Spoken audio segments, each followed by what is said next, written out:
kembali di podcast kita Teras Asik.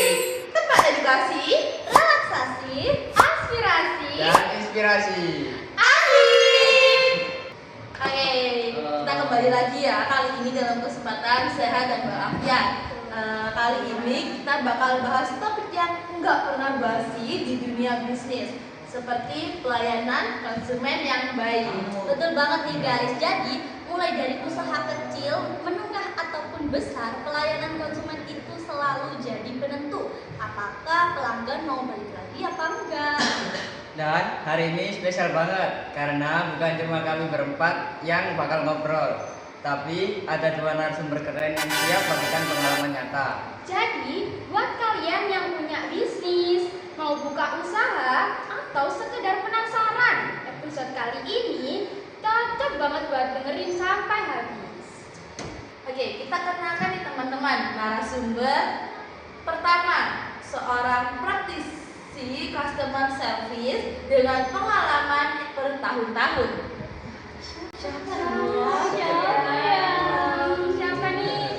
Pasti kalian kepo juga kan? Oke, kita sambut 1, 2, 3. Kak Nizrina. Halo semuanya. Halo Kak Nizrina. Udah undang saya ya di Teras Asik ini. Dan gak cuma satu nih guys, narasumber kedua kita adalah seorang pemilik usaha kecil. Gak kecil, sekarang udah besar. Udah punya siapa nih? Dia tuh dikenal karena pelayanan dia yang rapi dan responsif. Penasaran gak? Penasaran. Kita sambut ini dia, Kak Sidi. Hai. Halo Kak Sidi. Ya. Apa kabar nih Kak Sidi dan Kak Nizrina? Alhamdulillah kabar saya baik dan sehat. Ya, sebelumnya terima kasih dulu ya Oh, karena iya. sudah mengundang kami untuk melakukan podcast ini. Semoga yang saya akan bagikan bisa bermanfaat bagi kita semua. Oke. Ya, untuk kabar saya alhamdulillah di sini baik, lalu juga saya juga bahagia banget bisa. Oh iya. Dia Kak Nizrina sama Kak Sidik bersedia hadir. Iya. Dengar-dengar nih Kak Nizrina sama Kak Sidik baru aja buka cabang kelima ya Kak. Iya, Terus betul banget. lagi dari bisnis jusnya sekarang udah Di cabang mana Kak? Ini alhamdulillah kita baru buka di cabang Surabaya. Keren banget. bakal kesana sih. Bakal. Iya, Iya, kita kesana ya Kak. Iya. Gimana nih tanggapannya Kak Sidik? Dan Kak Nizrina udah berhasil buka cabang sebanyak itu. Iya benar banget, alhamdulillah kita melalui dari usaha yang kecil, akhirnya kita bisa membuka sampai seleksi ini. Alhamdulillah. Ya. Kalian mau tahu nggak sih ya kenapa kok kita bisa membuka sebesar itu? Enggak. Iya. Pasti kalian penasaran nggak sih ya? Penasaran banget. Ya, jadi karena banyaknya sekali minat, lalu juga banyaknya orang-orang yang ingin cobain, karena kita tuh kayak di promosi TikTok biasanya itu kayak mereka melihat kayak, oh ini jusnya kayaknya kelihatan enak banget gitu, kenapa kok di sini kok nggak ada gitu. Jadi kita buka cabang baru di Surabaya sehingga teman-teman yang ada di Surabaya bisa mencobain. Setuju. Iya, Ya. menarik banget sih jusnya, Iya. bikin penasaran. Bikin penasaran. Tapi yang paling penting dari toko kami itu karena pelayanannya yang sangat baik. Oh iya? Iya. Iya dong. Jadi bikin penasaran. Oke. Oke, kita mulai dari yang paling dasar dulu ya. Ya. Untuk Kak Nizrina, menurut kakak apa sih definisi pelayanan konsumen yang baik? Oke, menurut saya ya, pelayanan konsumen yang baik itu adalah ketika pelanggan merasa dihargai, didengarkan keluh kesahnya, dan dibantu dalam mencarikan solusi. Itu mencakup cara kita menjawab solusi yang kita kasih dan sikap kita ke pelanggan. Bukan cuma cepat, tapi juga harus menghormati pelanggan. Seperti itu. Jadi bisa dibilang ini bukan soal jawab cepat doang ya Kak, tapi keseluruhan sikap. Betul sekali, respon yang cepat tanpa attitude yang baik itu kan percuma ya. Betul sekali. Nah, sekarang kita ke Kak Sidik. Dari pengalaman pribadi Kak Sidik nih ya, Karena ya kak itu yang bukan ya. Ya udah otakku dia. Iya benar banget. Kenapa pelayanan itu penting banget ya? Tidak. Lagi aku juga ya. Oke, apa lagi? Oke, sekarang kita ke Kak Sidik nih ya Kak. Dari pengalaman pribadi kakak ini, kenapa sih pelayanan konsumen itu penting banget di era sekarang? Oh, jadi itu sih yang kalian penasaran ya? Iya. Ya, mungkin di podcast ini pertanyaan tersebut bisa terjawab. Jadi karena itu yang bikin pembeli itu balik lagi. Di era yang penuh pilihan, pelanggan bakalan pilih tempat yang dimana mereka itu bikin nyaman, begitu. Lalu meski harganya sama, produknya bisa mirip, tapi pelayanan itu yang membedakan. Rahasia besar ya. Setuju banget sih kak. Soalnya kadang saya sendiri tuh kalau belanja di tempat tertentu hanya karena pelayanannya itu yang ramah gitu, pelayanannya enak. Jadinya meski harganya itu bukan yang paling murah, tapi kalau pelayanannya enak, bikin nyaman itu betah sih. Betul. Rindu sama omongnya. Pelayanannya itu bagus banget, jadi kita pasti bakal balik sebagai gengsi yang ada. Nah, itu dia pelayanan itu investasi jangka panjang. Kita pasti setuju banget. Iya, kenapa Kak? Kita juga setuju. Kalau melayani konsumen itu tidak selalu mulus. Nah, untuk Kak Nisrina, apa sih tantangan terbesar kakak dalam menjalani bisnis selama ini? Oke, tantangan terbesar saya ya sama menjalani bisnis jus ini. Yang pertama, pelanggan yang emosional. Terkadang kan pelanggan ada yang sensi ya, ada yang kayak tiba-tiba marah gitu. Nah, kita sebagai penjual harus meresponnya dengan baik, dengan sabar, seperti itu. Setiap orang kan beda ya cara komunikasinya. Jadi ada juga tantangan soal tekanan waktu, terutama saat chatnya banyak. Misal ada nih order chat itu banyak, tapi kan kita sebagai penjual nggak bisa kan secara cepat untuk menjawabnya satu-satu itu nggak bisa kan? Iya, nggak bisa. Jadi kan biasanya ada pelanggan yang marah-marah karena kok respon aku lama sih dijawabnya, seperti itu. Nah, kita sebagai penjual kita berikan solusi baik dulu, berkomunikasi secara pelan-pelan dulu. Kenapa kok bisa responnya itu lama, seperti karena mungkin penjualan kita lagi ramai, seperti itu. Dan tentu saja itu menjaga kesabaran kita ya. Iya banget sih Mas. Kuras energi banget itu. Customer kayak gitu itu kuras energi banget. Iya benar banget. Penjualan kesabaran itu levelnya tinggi banget. Kalau untuk pelanggan yang unik-unik ya nggak sih? Betul, setuju. Tapi ketika kita itu bisa profesional ya, itu membuat pelanggan merasa dihargai pastinya. Benar banget. Itu poinnya. Kalian juga harus belajar ya sebelum menghargai. Saran untuk Kak Sidik nih ya. Apa sih kesalahan paling umum yang sering dilakukan pemilik usaha ketika melayani pelanggan itu gimana sih Kak? Oh, jadi apa aja sih kesalahan-kesalahannya gitu Iya, ya? betul. Oke, biasanya tuh banyak sekali faktor-faktornya. Mungkin di sini aku bisa menyebutin 4 yang paling terpenting. Iya. Kalian mau tahu nggak? Jadi menurut saya ya, secara umum respon lambat tanpa pemberitahuan itu termasuk kesalahan yang besar. Kenapa? Karena pelanggan itu udah setia menungguin kita, tapi dari kita itu tidak ada pemberitahuan atau tanggapan dari penjualnya. Jadi kayak merasa nggak dihargai gitu loh. Slow respon gitu Iya, ya. respon. Bete sih kalau akhirnya diakui slow responin menjual itu. Iya.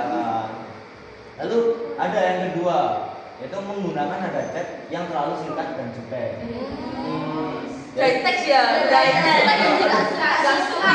Pasti gitu ya. Dry text itu no banget sih. Jadi ketika pelanggannya udah baik hati, udah nggak salam atau mengechat kita untuk membeli kan, tapi kita kok malah balesinya dengan jawaban yang singkat dan jutek. Terus mereka tuh pasti aduh gimana sih ini? Iya, serius.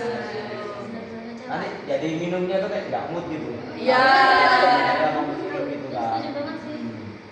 Terus yang ketiga, mereka itu nggak memberikan solusi, tapi hanya memberikan alasan. Nah, ketika mereka sudah kayak mengecek, lalu ada kesalahan ternyata. tapi mereka tuh nggak bikin solusi, tapi mereka itu hanya karena alasan-alasan aja gitu. Kayak misalnya kayak dia tuh ngecek mau beli jus mangga kan, nah terus ternyata jus mangganya tuh saat kita cek di anunya tuh nggak ada. Nah kesalahannya karena nggak ngabarin dulu gitu. Nah saat udah mau ngabarin, dia tuh kayak langsung bilang alasan kayak, waduh jus mangganya habis gak, jadi kita nggak bisa melakukan pelayanannya. Nah itu tuh termasuk cara yang salah gitu. Jadi kita tuh kayak harus sadar diri dulu kan atas kesalahannya. Jadi kayak mohon maaf kak, kami terlambat dalam menjawabnya. Terus kayak sebenarnya iya memberikan penjelasan dulu, terus kayak jus mangganya itu sebenarnya habis. Nah mungkin bisa nggak diganti jus yang lain, jus alpukat atau jus apa gitu. Setuju banget sih. Itu mending ya daripada kayak cuma alasan Iya. Di ghosting itu betul ya. Benar banget. Lalu yang keempat, menganggap komplain sebagai serangan bukan masukan. Kalau bahasa gitu itu anti kritik ya. Anti kritik benar banget. Nah itu salah satu. ya. Jadi ini tuh menjadi salah satu ujian besar ya, karena banyaknya sekali penjual, tapi kayak banyak yang mereka tuh tidak bisa menerima saran atau kritikan gitu. Betul. Kayak mereka tuh mau menang sendiri gitu. Wah itu nggak boleh sih. Susah banget sih Irfan. Padahal kan pelanggan itu butuh untuk didengar gitu. Iya. Banget. Oke benar. Jadi yang ini juga yang paling penting, agar kita tuh bisa menganggap komplain itu sebagai masukan, supaya kita itu bisa mengevaluasi diri agar lebih baik untuk selanjutnya. Gitu. Tapi keempat poin yang disebutin sama Kak Sidik ini relate banget sih. Nah, Relate banget. Setuju. Banyak nih owner-owner atau pemilik bisnis yang lupa kalau pelanggan itu nggak cuma beli produk, tapi mereka juga butuh pengalaman yang baik gitu biar mereka seneng dan bisa balik lagi ke produknya kalian. Gitu guys. Oke, menurut dari Kak Nisrina nih dan Kak Sidik, gimana sih tips praktis yang bisa langsung diterapkan? Mungkin bisa dari Kak Nisrina dulu. Oke, menurut dari saya ya, yang pertama tips praktis ya. Pertama, gunakan bahasa yang sopan dan ramah. Jadi kalau misal kita gunakan bahasa yang kayak apa ya, dengan nada keras atau kayak tiba-tiba nyolot gitu loh. Nah kan pasti pelanggan merasa ini pelayanannya nggak baik kan gitu kan. Itu nggak boleh ya. Yang kedua, dengarkan pelanggan sampai selesai. Jadi kalau ada komplain dari pelanggan, kita dengarkan sampai selesai. Jangan sampai kita memotong di tengah-tengah pembicaraan pelanggan. Yang ketiga, jelaskan solusinya dengan jelas. Jadi kalau misal ada pelanggan komplain, kita jangan kayak tadi, jangan berikan alasan aja, tapi kita berikan solusi yang apa ya, yang memuaskan dan ditunjukkan kepada pelanggan. Dan yang keempat dan terakhir ya ini, tetap tenang meskipun pelanggan emosional. Maaf ya, tetap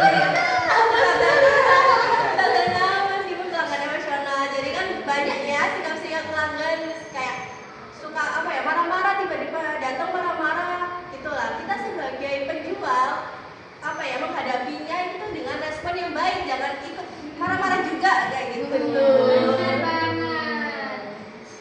Sekarang aku mau dengar nih dari Kak Sidik. Gimana sih Kak Sidik? Ya,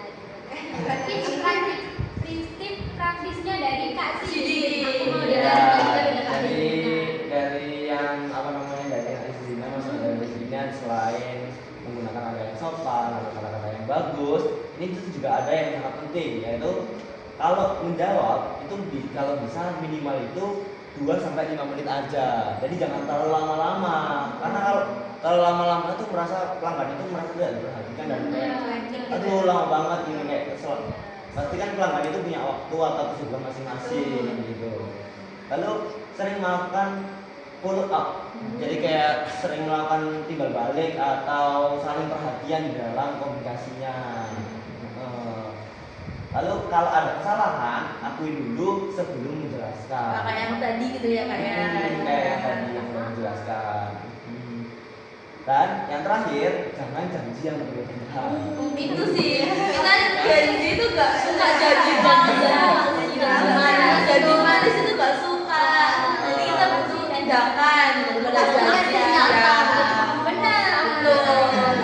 Jangan janji ya. Oke, biar makin jelas nih buat penonton dan buat kita juga, coba kakak beri, kita coba bahas contoh situasi singkat. Kayak ada pelanggaran comply karena barang telah sampai.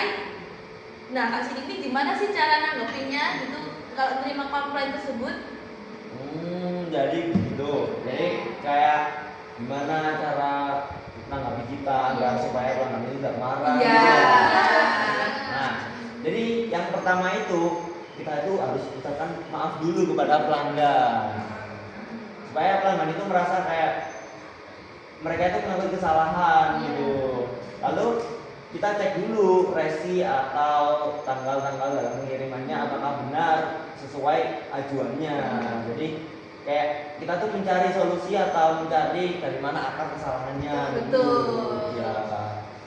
Kalau memang kesalahan pengiriman, aku kasih alternatif, mungkin bisa refund ongkir atau kirim ulang. Iya. Kalau barangnya hilang. Nah, yang paling penting pelanggan merasa dapat perhatian. Iya, betul sekali. Kita harus tanggung jawab. Iya. Aku ya. Iya.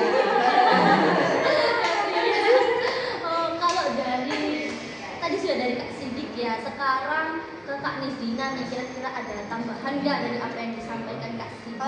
Dari saya ya setuju aja dari Kak Sidik. Mungkin tambahannya nih dari menyalahkan kurir secara berlebihan dan fokus pada solusi. Kan biasanya kalau produk yang sampai ke tangan konsumen, ke tangan pelanggan kan mungkin produknya rusak atau bagaimana, apalagi kalau jus biasanya kalau pengirimnya itu barbar ya. Gitu, pasti kan tumpah deh. Kita sebagai pelanggan jangan menyalahkan kurirnya, tapi kita fokus dulu ke solusinya, bukan alasan-alasan yang kayak tadi. Iya, jadi kita Antisipasinya dari kita sendiri. dari tutupnya didapetin di jadi nggak anti tumpah. jadi nggak lempar-lemparan kesalahan gitu ya. Soalnya karena Kak bisanya lempar-lemparan itu bukan malah menyelesaikan. Iya. Lama. Tidak kondusif Kan, gitu. soalnya pelanggan itu hanya butuh solusi, bukan kayak tanggapan atau isi kejelasan dari kenapa kalian itu gitu kan kayak Ngapain gitu ya? ngapain dan gitu. Betul banget, setuju. Wah, pembahasannya lengkap banget ya. Banget. Dari pengertian, tantangan sampai ke tips praktisnya. Iya. Jadi intinya pelayanan konsumen yang baik itu soal sikap, empati, dan keseriusan membantu pelanggan. Betul nggak sih? Betul sekali ya Kak Dede. Oke. Terima kasih untuk Kak Nisdina dan Kak Sidik yang sudah berbagi pengalaman berharganya dan meluangkan waktu luang untuk datang ke podcast kami ini. Iya. Dan kami juga mengucapkan terima kasih buat teman-teman yang udah dengerin episode ini sampai habis ya. Semoga episode ini tuh dapat memberikan manfaat dan juga bisa diterapkan dalam bisnis kalian. Tapi sebelumnya kita ada jargon nih. Di podcast ini tuh contohnya gini. Tante, ayo kita mulai. Kita ini ada jargon yaitu podcast Teras Asik. Dan kita dapat edukasi Relaksasi, aspirasi, Inspirasi. asik.